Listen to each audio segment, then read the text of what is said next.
भाग 9 में आगे का अध्याय सुनिए। स्वप्न दोष और स्नान का संबंध। स्वप्न दोष से पीड़ित व्यक्ति, चाहे वो गृहस्थ हो या ब्रह्मचारी, उसे सायंकाल अवश्य स्नान करना चाहिए। ऐसे लोगों को दिन में 2 बार या जरूरत पड़ने पर 3 बार स्नान करना विशेष रूप से लाभकारी सिद्ध होता है। इससे स्वप्न दोष की घटनाएं कम हो जाती हैं और कई बार तो केवल नियमित स्नान से ही ये समस्या पूरी तरह समाप्त हो जाती है। हर ऋतु में, चाहे पुरुष हों या महिलाएं, गृहस्थ, वानप्रस्थ या सन्यासी, सभी को शीतल जल से स्नान करना चाहिए। विशेष रूप से ब्रह्मचारियों के लिए गर्म पानी से स्नान हानिकारक माना गया है, क्योंकि उष्ण जल से स्नान करना वीर्यनाश को आमंत्रण देना है। स्नान की शुरुआत हमेशा नाभि के नीचे शीतल जल की पर्याप्त धार डालने से करें। मूत्रेंद्रिय और उसके आसपास के क्षेत्र को भी अच्छी तरह धोना चाहिए, लेकिन उसे रगड़ना या मलना नहीं चाहिए, क्योंकि इससे वीर्य को नुकसान पहुंच सकता है। इस स्थान की सफाई अत्यंत आवश्यक है, क्योंकि इससे शरीर की शुद्धता तो बनी रहती है, साथ ही ब्रह्मचर्य पालन में भी सहायता मिलती है। शास्त्रों में कहा गया है, शीतेन शिरसः स्नानम चक्षुष्यमिति निर्दिशेतः, अर्थात शीतल जल से सिर पर स्नान करना नेत्रों के लिए भी अत्यंत हितकारी होता है। इसलिए सही विधि से और उचित जल का उपयोग करते हुए किया गया स्वर न केवल शरीर को शुद्ध करता है, बल्कि मानसिक संतुलन और ब्रह्मचर्य की दृढ़ता के लिए भी आवश्यक है। स्नान का उपयुक्त स्थान। स्नान के लिए नदी को सर्वश्रेष्ठ माना गया है। इसके अलावा तालाब और कुएं भी पारंपरिक रूप से स्नान के लिए उपयुक्त माने जाते हैं। हालांकि आजकल की आधुनिक जीवन शैली और सुविधाओं की सीमाओं के चलते सभी को नदी, तालाब या कुएं जैसे प्राकृतिक जल स्रोत उपलब्ध नहीं होते। ऐसी स्थिति में बाथरूम में भी स्नान करना स्वीकार्य है। स्नान कहीं भी किया जाए, मुख्य बात यह है कि जल शुद्ध, स्वच्छ और निर्मल होना चाहिए। यही स्नान का वास्तविक लाभ देता है। स्नान से जुड़ी कुछ आवश्यक बातें। 1. स्नान करते समय शरीर के सभी अंगों को अच्छी तरह रगड़कर स्नान करना ब्रह्मचारी के लिए अत्यंत लाभकारी है। हालांकि मूत्रेंद्रियों को रगड़ना नहीं चाहिए। विशेष रूप से पैर की उंगलियों के बीच के भाग को अंगूठे से 1-2 मिनट तक रगड़ने की क्रिया ब्रह्मचर्य रक्षा में मददगार होती है, क्योंकि पांवों के अंगूठों की मोटी नसों का संबंध मूत्रेंद्रिय से होता है। जब इन नसों पर हल्का दबाव पड़ता है तो अनावश्यक उत्तेजना कम हो जाती है। इसी उद्देश्य से ब्रह्मचारी और सन्यासी प्रायः खूंटी वाली खड़ाओं पहनते हैं, जो इन नसों को संतुलित दबाव देती हैं। 2. स्नान हमेशा भोजन से पहले करना चाहिए, ताकि पाचन क्रिया में बाधा ना आए। 3. स्नान करते समय केवल लंगोट या कम वस्त्र पहने, ताकि शरीर खुला रहे और जल व सफाई का प्रभाव ठीक से हो। 4. वर्षा का जल अत्यंत शुद्ध और हल्का माना गया है। शास्त्रों में उल्लेख है कि ब्रह्मचारी को वर्षा में स्नान का विशेष आनंद लेना चाहिए। विशेष रूप से शरद ऋतु में वर्षा का जल अति उपयोगी होता है, क्योंकि यह अधिक शुद्ध और शरीर के लिए हितकारी होता है। संध्या का महत्व। ब्रह्मचर्य के पालन हेतु दैनिक कार्यों में संध्या और ईश्वर भक्ति का अत्यंत महत्वपूर्ण स्थान है। स्नान के बाद न केवल ब्रह्मचारी बल्कि प्रत्येक व्यक्ति का यह कर्तव्य है कि वो कम से कम 1 घंटा संध्योपासना में व्यतीत करे। ब्रह्म ईशनन चरति इति ब्रह्मचारी, अर्थात जो ब्रह्म की प्राप्ति और अनुसंधान में अपने जीवन को समर्पित करता है, वही सच्चा ब्रह्मचारी है। ऐसा व्यक्ति गुरु की शिक्षा, सत्संग और स्वाध्याय में निरंतर लगा रहता है। संध्या का अर्थ पंचमहायज्ञ विधि में इस प्रकार बताया गया है। संध्यायन्ति संध्यायति वा परम ब्रह्म यस्ताम सा संध्या, अर्थात जो परम ब्रह्म का ध्यान करते हैं या जिसमें परम ब्रह्म का स्मरण हो, वही संध्या है। शास्त्र के अनुसार रात्रि और दिन के संधि काल में, अर्थात प्रातः और सायं, हर मनुष्य को परमेश्वर की स्तुति, प्रार्थना और उपासना अवश्य करनी चाहिए। इसलिए संध्या केवल एक अनुष्ठान नहीं, बल्कि आत्मिक उन्नति और ब्रह्मचर्य की रक्षा का सशक्त साधन है। संध्या से पहले बाह्य शुद्धि यानी जल आदि से शरीर की सफाई और भीतरी शुद्धि यानी राग द्वेष जैसे मानसिक विकारों का त्याग आवश्यक है। केवल शरीर की नहीं, अंतःकरण की शुद्धता भी उतनी ही जरूरी है, क्योंकि यही परमेश्वर की प्राप्ति का मार्ग प्रशस्त करती है। ब्रह्मचारी को गुरु द्वारा निर्धारित दिनचर्या का नियमित पालन करना चाहिए। इसमें नाम जप, मंत्र जप, शास्त्रों का स्वाध्याय, सत्संग का श्रवण, ध्यान और ईश्वर चिंतन शामिल हैं। इन अभ्यासों से मन की अशुद्धियां दूर होती हैं और अंतःकरण शुद्ध होता है। अनेक साधकों को ये समस्या रहती है कि संध्या के समय मन एकाग्र नहीं होता। उसका मुख्य कारण है मंत्रों का अर्थ न जानना और चिंतन में गहराई की कमी। अतः संध्या के समय एकाग्रता और समर्पण के साथ साधना करनी चाहिए। ब्रह्मचारी के लिए नाम जप और मंत्र जप ही ब्रह्मचर्य की रक्षा का मुख्य साधन माने गए हैं। यदि रात के समय जप करते हुए बकानिया निद्रा आने लगे तो थोड़ी देर गहरी नींद लें और फिर उठकर पहले की भांति प्रणव या गुरु द्वारा दिए गए मंत्र का जप पुनः प्रारंभ करें। जब कोई साधक सच्चे हृदय, आत्मा और संपूर्ण सामर्थ्य से परमेश्वर का भजन करता है, तब करुणामय परमात्मा उसे अपने आनंद सागर में निमग्न कर देता है। महाभारत के अनुशासन पर्व अध्याय 104 श्लोक 19 में बाल ब्रह्मचारी भीष्म पितामह ने धर्मराज युधिष्ठिर को दीर्घायु प्राप्ति का रहस्य बताते हुए कहा है, ऋषियों ने नित्य संध्या का पालन कर धर्म और दीर्घायु प्राप्त की। इसलिए मनुष्य को प्रातः और सायंकाल वाणी पर संयम रखते हुए मौन भाव से संध्या करनी चाहिए।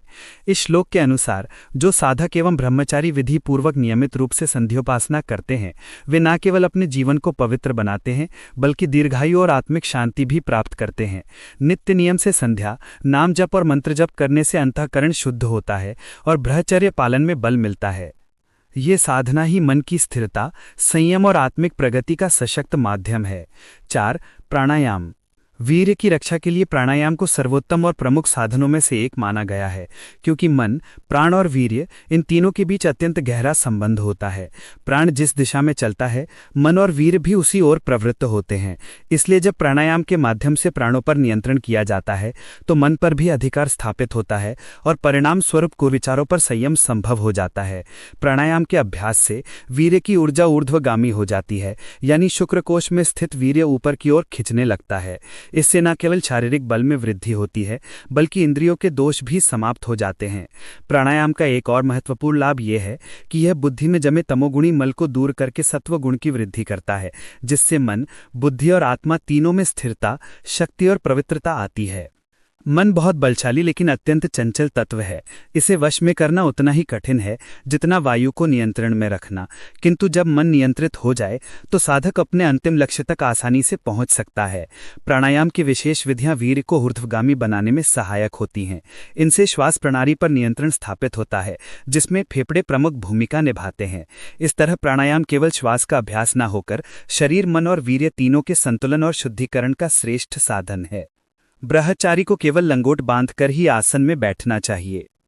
विधि: पहले सिद्धासन पर बैठ जाएं। उसकी विधि इस प्रकार है कि बाएं पैर की एड़ी अंडकोश और गुदा इंद्रिय के बीच में जो स्थान है उस पर लगाएं। ये वो स्थान है जिसमें वीर्यवाहक नाड़ियां जाती हैं। इन्हीं में से वीर्य बाहर निकलता है, इसलिए पैर की एड़ी को इन नाड़ियों पर दबाकर लगाना चाहिए। दाहिनी की एड़ी मूत्रेंद्रिय के ऊपर लगाएं। दोनों पैरों के गट्टे मिले हुए हों, दोनों पैरों के घुटने भूमि पर लगे हों। सिर, गर्दन, ग्रीवा और मेरुदंड यानी रीढ़ की हड्डी सब समरेखा में रहें, यानी एक सीध में रहें। एक कपड़े की छोटी सी गद्दी बनाकर गुदा के नीचे रख लो, जिससे वीर्यवाहक नाड़ियों पर अधिक बल पड़े। दोनों हाथों को तानकर दोनों घुटनों पर रखो। शरीर खिंचा हुआ और छाती तनी हुई हो। एक बार पूरा श्वास बाहर निकाल दें। ध्यान रहे सारा श्वास एक ही बार में बाहर निकालें, झटके देकर नहीं। श्वास निकलने से पूर्व नाभि के नीचे से मूत्रेंद्रिय को ऊपर की ओर खींचें। जब सारा श्वास हृदय, फेफड़ों और उदर आदि का बाहर निकल जाए तो पेट को अंदर की ओर खींचे रहें। बाहर का श्वास यथाशक्ति बाहर रोकें। यह बाह्य कुंभक कहलाता है। धीरे से श्वास छोड़ दें। इस प्रकार पहले बाह्य कुंभक का अभ्यास काफी समय तक करना चाहिए, फिर दूसरे प्राणायाम यानी अभ्यंतर कुंभक का अभ्यास करना चाहिए। एक प्राणायाम की सिद्धि के बाद ही दूसरे प्राणायाम को सिद्ध करें। इस प्राणायाम की संख्या 21 तक लेके जा सकते हैं।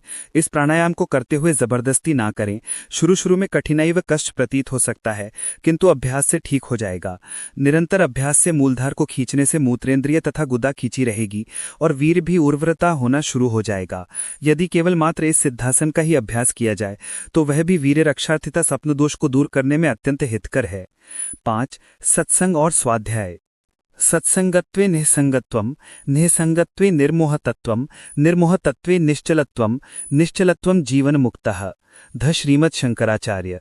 अर्थात सत्संग से व्यक्ति का आसक्ति से धीरे धीरे वैराग्य की ओर झुकाव होता है।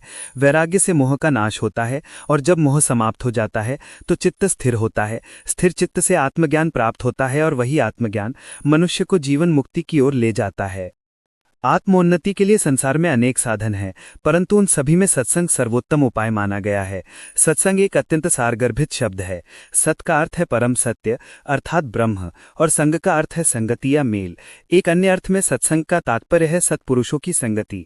सत्संग के माध्यम से जीवन में उच्च विचारों का समावेश होता है। इसमें शामिल हैं पवित्र विचारों का चिंतन, सात्विक भोजन करना, स्वदेशी और शुद्ध वस्त्र पहनना, मधुर और हितकर वाणी बोलना और सद्वचन सुनना और उनका अनुसरण करना। इस प्रकार सत्संग मन, वचन और कर्म को शुद्ध कर आत्मिक विकास का मार्ग प्रशस्त करता है। सत्संग और कुसंग का प्रभाव। सत्संग से मनुष्य में दिव्यता का विकास होता है, वह देवता तुल्य बन जाता है, जबकि कुसंग मनुष्य को अधोगति की ओर ले जाकर राक्षसी स्वभाव वाला बना देता है। गोस्वामी तुलसीदास जी कहते हैं कि कोना कुसंगति पाथना साई, अर्थात ऐसा कौन है जो कुसंग में पड़कर बर्बाद ना हुआ हो। कुसंग का प्रभाव इतना विनाशकारी होता है कि उसने अनेक गुणवार, शीलवान, प्रतिभाशाली बालक बालिकाओं और स्त्री पुरुषों का जीवन बर्बाद कर दिया है। ऐसे में प्राण त्याग देना भी स्वीकार्य हो सकता है, लेकिन दुष्टजनों का संग करना अत्यंत घातक होता है। प्रकृति का नियम है जैसा संग वैसा रंग। नीच व्यक्ति अपने संपर्क में आने वालों को भी अपनी तरह नीच बना लेते हैं, जबकि सत्पुरुष अपने सानिध्य में आने वालों को भी महान और पुण्यात्मा बना देते हैं। उन्हें सत्संगम सततम कुरु, अर्थात सत्संग ही परम पवित्र तीर्थ है। सत्संग ही जीवन का सर्वोच्च लक्ष्य यानी मोक्ष प्राप्त करने का मार्ग है। इसलिए अन्य सभी चीजों को त्याग कर तन मन वाणी से निरंतर सत्संग का आश्रय लेना चाहिए। इसलिए मनुष्य को चाहिए कि वो जीवन के अन्य मोह माया को त्याग कर सच्चे संतों की संगति को सर्वोपरि माने, क्योंकि वही उसे आत्मिक शांति, ज्ञान और मुक्ति की ओर ले जाती है। सत्संग का प्रभाव और कुसंग से सावधानी। वेद, पुराण और शास्त्रों में अनेक ऐसे उदाहरण मिलते हैं जहां सत्संग के प्रभाव से पापी, दुष्ट और कुविचारी व्यक्ति भी संत, महात्मा और मुक्त आत्मा बन गए।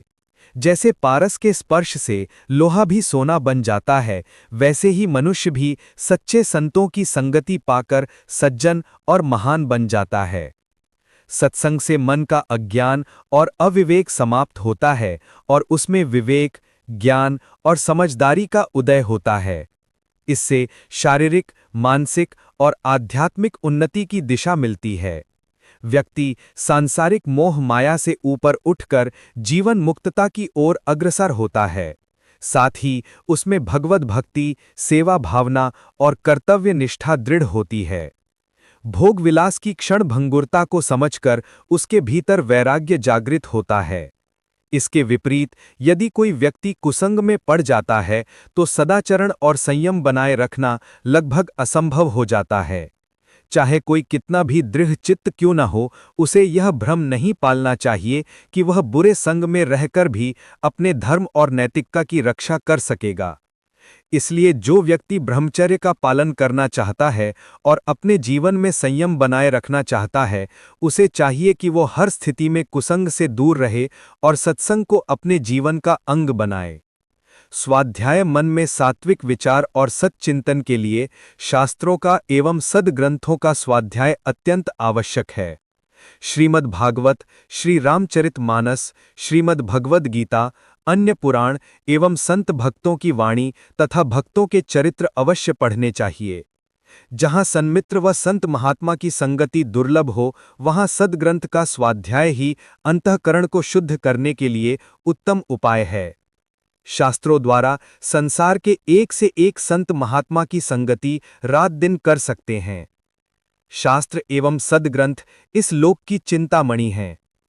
संतों के अध्ययन से सब कुचेष्टाएं मिट जाती हैं, संशय मिट जाता है और मन में सद्भाव जागृत होकर परम शांति प्राप्त होती है। शास्त्रों के स्वाध्याय से यह असत का ज्ञान प्राप्त होता है। ज्ञानाग्नि से मनुष्य के सारे पाप नष्ट हो जाते हैं और वह पापात्मा से पुण्यात्मा और व्यभिचारी से ब्रह्मचारी बन जाता है। ज्ञानानंद के सामने विषयानंद फीका पड़ जाता है।